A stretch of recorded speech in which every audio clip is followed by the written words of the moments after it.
गोमती नदी के शांत किनारे भक्ति की गूंज के बीच सदियों से आस्था का पहरा दे रहा है लखनऊ का प्राचीन मनकामेश्वर मंदिर। एक ऐसा धाम जहां हर मनोकामना के पूरा होने का विश्वास पीढ़ियों से लोगों को यहां खींच लाता है।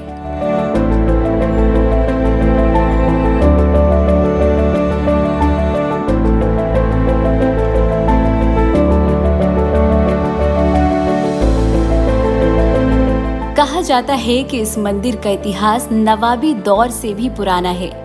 मान्यता है कि यहाँ विराजमान शिवलिंग स्वयंभू है, यानी धरती से स्वयं प्रकट हुए। इसी वजह से इसे मनकामेश्वर कहा गया, यानी हर मनोकामना पूर्ण करने वाले शिव। वो स्थान जहाँ मन की हर कामना महादेव तक सीधे पहुँचती है।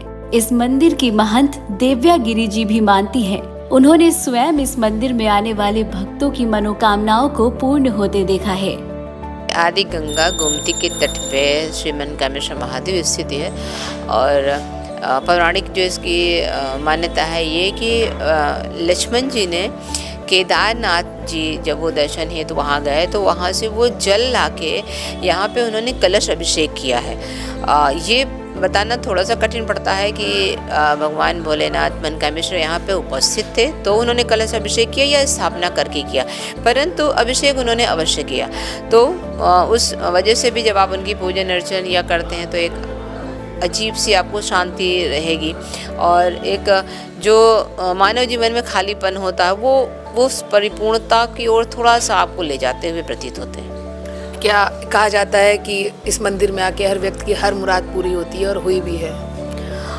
जी 22 से 23 साल का तो हमारा ही खुद का भी अनुभव रहा है, जो कि व्यक्ति का तो कोई यहाँ महत्व नहीं है। आज है मैं, कल कोई दूसरा बैठेगा, कल कोई दूसरा था यहाँ, मगर जो स्थान का महत्व है, अगर कोई कुछ मांगा है और वो आरती में उपस्थित भी होता है या हमें आके कहता भी कि नहीं नहीं ये दिक्कत है, तो हम तो वहीं तक कहते हैं कि महादेव आपकी इच्छा को पूर्ण करेंगे।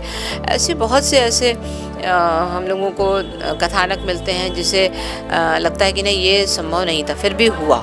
तो ये कहना अतिशयोक्ति नहीं होगी कि जो जो मन में रखता है वो अवश्य पूर्ण होता है। सावन का महीना हो, महाशिवरात्रि की रात या कोई आम दिन, मनकामेश्वर में आस्था का सैलाब कभी नहीं थमता।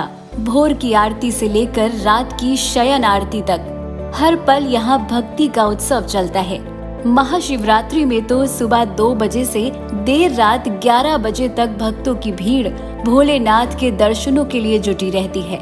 यहाँ कई भक्त तो ऐसे भी हैं जो सिर्फ शिवरात्रि को ही नहीं बल्कि पूरे साल बाबा के दर्शन के लिए आते हैं। उनका मानना है यहाँ जो भी भक्त सच्चे मन से आता है भोलेनाथ उसकी प्रार्थना सुनते हैं। बहुत आस्था है, काफ़ी वर्षों से हम आ रहे हैं यहाँ। लोग दूर दूर से आते हैं, आस्था है। यहाँ लोगों का कहना है कि वर्षों पुराना मंदिर है, लोगों की मनोकामनाएं पूरी होती हैं। हम भी कई सालों से यहाँ आ रहे हैं, बहुत आस्था रखते हैं। ये मंदिर सिर्फ पूजा का स्थल नहीं बल्कि लखनऊ की सांस्कृतिक धड़कन का हिस्सा भी है। गोमती किनारे बसा ये धाम शहर की आध्यात्मिक पहचान को जीवित रखे हुए है। जब शाम ढलती है और आरती की लौ आसमान से बात करती है तब मनकामेश्वर सिर्फ एक मंदिर नहीं रहता, वो बन जाता है विश्वास का उजाला जो हर आने वाले के मन को शांति दे जाता है। भक्त भी मानते हैं कि यहाँ आकर उन्हें अपार शांति का अनुभव होता है और जब जब उन पर कोई भी संकट आया है भोलेनाथ ने हमेशा उनकी रक्षा की है। शिवरात्रि ही नहीं, यहाँ तो ऐसा धार्मिक स्थल है कि यहाँ हम लोग हमेशा आते हैं और मान्यता है कि जो मन से आप अपनी इच्छा मांगते हैं और वो पूरी भी होती है। और बहुत ही श्रद्धा और विश्वास का मंदिर है मनकामेश्वर मंदिर हमारा। हाँ बिल्कुल बिल्कुल पूरी होती है। अगर आप श्रद्धा भाव से मन से मांगते हैं तो जरूर पूरी होती है। लखनऊ के दिल में बसा आस्था का ये शाश्वत केंद्र सदियों से कह रहा है, विश्वास रखिए, मनकामेश्वर सब सुनते हैं। बस जरूरी है भोलेनाथ में सच्ची लगन।